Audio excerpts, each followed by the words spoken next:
Hello students and welcome to my channel. आज के video में हम फ्रैक्शंस का पार्ट 3 करेंगे एक्सरसाइज 7.3 के साथ। पहले दो वीडियोस ऑन फ्रैक्शंस में एक्सरसाइज 7.1 एंड 7.2 सॉल्व किया है। I will link the videos here, आप प्लीज उनको देखिएगा जरूर। अब इस वीडियो में हम समझेंगे न्यूमरेटर एंड डिनोमिनेटर क्या है। Look at this fraction 1/4। 1/4, ये जो लाइन को हम बोल रहे हैं बाई 1/4 या 1/4। अब देखिए ये पूरा सर्कल कितने हिस्सों में बटा हुआ है, 4 हिस्से। तो 4 हिस्से जो होते हैं उसको हम लाइन के नीचे लिखते हैं और एक हिस्सा जो शेडेड है हमने लाइन के ऊपर लिखा।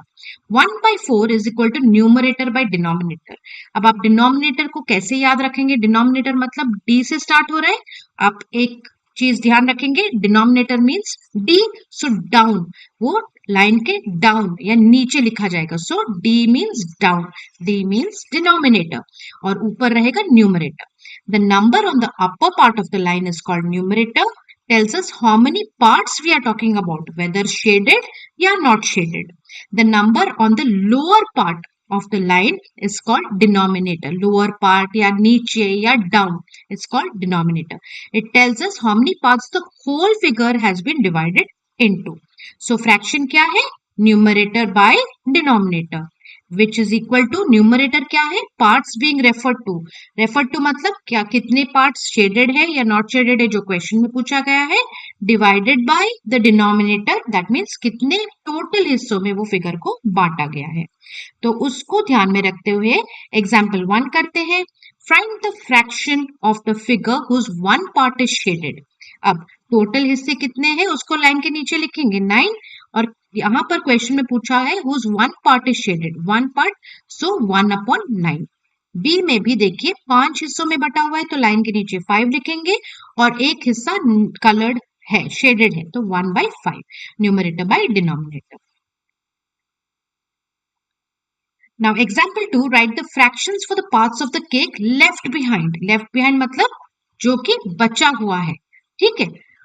एक ये जो व्हाइट में है वो कटा हुआ है, बाकी कितने बचे हैं। अब टोटल नंबर ऑफ पीसेस आप गिनेंगे तो कितने में कटा हुआ है, 5। Number of equal parts 5। Numerator में number of parts left behind after cutting 1, ये जो व्हाइट में है ये काटा गया है तो बाकी कितने हैं पीसेस केक के ये पूछा गया है, तो बाकी है 4, सो 4/5। वैसे ही सेकेंड वाले में 6 हिस्सों में काटा गया है जिससे एक निकाला गया है, तो बाकी कितने बचे, 6 - 1 5, सो 5/6। ये 6 क्या है बच्चों, टोटल हिस्से जितने में ये केक काटा गया है। अब थर्ड फिगर में ये 7 हिस्सों में काटा गया है तो नीचे हम डिनोमिनेटर में 7 लिखेंगे और देखिए 7 हिस्सों में से 3 हिस्से निकाल दिए गए तो बच्चे कितने, 4 बच्चे, तो ऊपर हम 4 लिखेंगे क्योंकि ये पूछा है क्वेश्चन में how many parts of the cake are left behind, जो व्हाइट में दिखाया गया है वो निकाला गया हुआ है। सिमिलरली ये बाकी के 3 भी आप कर सकते हैं। Exercise 7.3, right numerator and denominator of the given fractions. अब डिनोमिनेटर जो लाइन के नीचे है, न्यूमरेटर जो लाइन के ऊपर है, तो ये बहुत ही इजी है। लाइन के ऊपर क्या है, 1/5 में 1 है तो न्यूमरेटर 1, डिनोमिनेटर लाइन के नीचे जो होता है वो नंबर, सो डिनोमिनेटर है 5। वैसे आप बी, सी एंड डी करेंगे, फिर आंसर देखेंगे।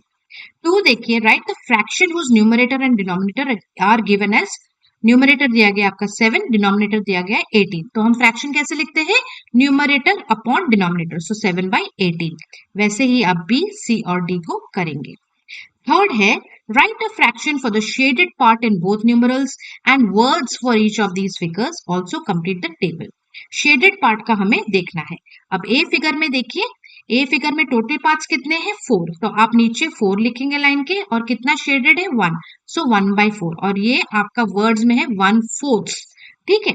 अब न्यूमरेटर क्या है, लाइन के ऊपर जो है वो 1 है और डिनोमिनेटर क्या है जो लाइन के नीचे है वो 4 है। तो इजी है बच्चों, ऐसे ही आपको ये एक्सरसाइज पूरा मैंने सॉल्व करके दिया है। आप पहले खुद का दिमाग लगाएंगे, करेंगे, फिर आंसर को रेफर करेंगे। Next we will do read and solve. पहला a shoe rack has 3 pairs of black shoes and 4 pairs of brown shoes. What fraction of the shoes are black? तो ऐसे क्वेश्चंस जब आते हैं तो आपको फ्रैक्शन पूछा गया है लिखने के लिए, तो आप पहले क्या करेंगे, आप पहले क्वेश्चन को एनालाइज करेंगे। देखिए ध्यान से क्या दिया गया है, ब्लैक शूज, काले रंग के शूज कितने हैं? 3 जोड़े हैं। ब्राउन कलर के शूज कितने जोड़े हैं? 4 जोड़े हैं। आपको क्या चाहिए? टोटल नंबर ऑफ शूज कितने हैं? Black shoes and brown shoes add करेंगे। 3 + 4 7। सो आप लिखेंगे number of black shoes given is 3, number of brown shoes is equal to 4, total number of shoes is equal to 7। इतना समझ में आ गया? अब next part of the question is what fraction of the shoes, of the shoes मतलब of the total pairs of shoes, जो कि हमने 3 + 4 ऐड करके टोटल नंबर ऑफ शूज निकाला जो कि 7 है। उस 7 का वो पूछ रहा है कि कितने हैं आपके black shoes. So the fraction of black shoes को कैसे निकालेंगे हम?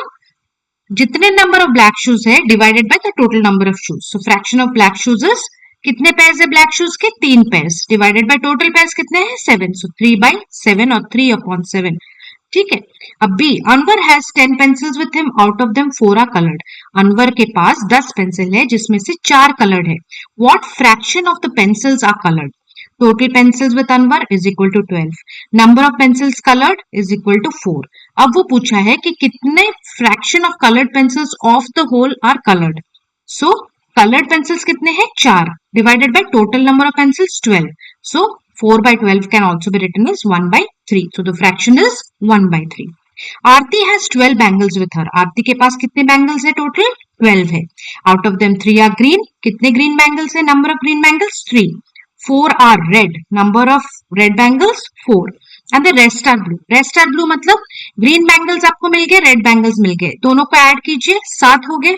अब 12 में से 7 बैंगल्स माइनस करेंगे तो वो बोल रहा है कि जो बाकी है वो ब्लू कलर के है। So number of green and red bangles को ऐड कीजिए, 3 + 4 कितना है? 7। टोटल नंबर ऑफ बैंगल्स कितने हैं? 12। 12 से ये 7 को आप माइनस करेंगे तो आपको 5 मिलेगा। और क्वेश्चन में बोला गया कि and the rest are blue, so 12 - 7 is 5 are blue bangles. और वो पूछा है कि what fraction of the bangles are blue, what fraction of the total bangles are blue.